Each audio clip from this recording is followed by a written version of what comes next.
Gadhada 113. Planting the branch of a banyan tree or pipal tree elsewhere.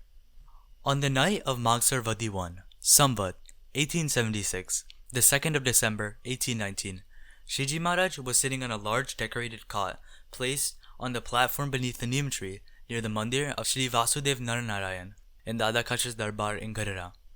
He was wearing a red survāl and red dagli. He had tied a golden shelu around his head, and another golden shelu was tied around his waist. Pearl necklaces hung around his neck, and tassels of pearls were also dangling from his pāgh. At that time, an assembly of munis, as well as devotees from various places, had gathered before him. Thereupon Nityānand Swāmi asked Mahārāj, "Is there only one jiva within each body, or is there many?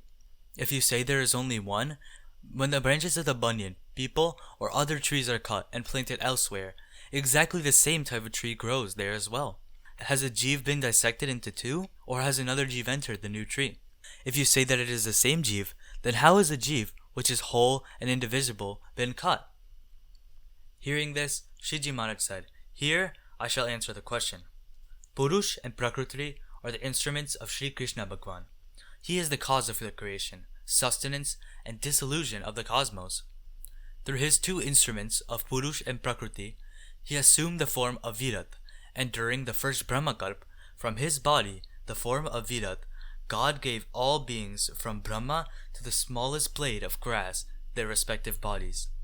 Thereafter, during the Padmakalp, God, through the form of Brahma, gave Marichi and others their respective bodies.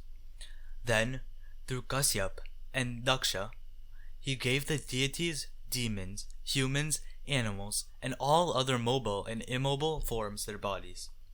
That Sri Krishna Bhagwan, along with his instruments in the form of Purush and Prakriti, reside as the Antaryami to all jivas and grant each jiva a body according to his past karmas. That jiva in his past lives has performed many karmas, some with Sattva-gun predominating, others with Rajogun predominating, and some with Tamogun predominating.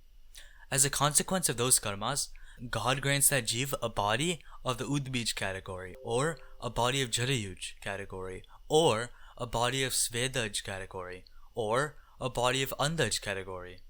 God also grants it the fruits of the karmas in the form of happiness and misery. In addition, God makes the body that the jiva gave birth to another body again, according to his own karmas. Just as God created the various life forms in the bodies of Kashyap and other Prajapatis, similarly, that same God, while residing in all jivas as Antaryami, creates other bodies from one body by methods appropriate to that particular body. However, the jiva through which other bodies are created does not multiply into many forms. So, in reality, God grants birth to a new jiva through an appropriate body of another jiva, according to the relation of the karmas between the two jivas.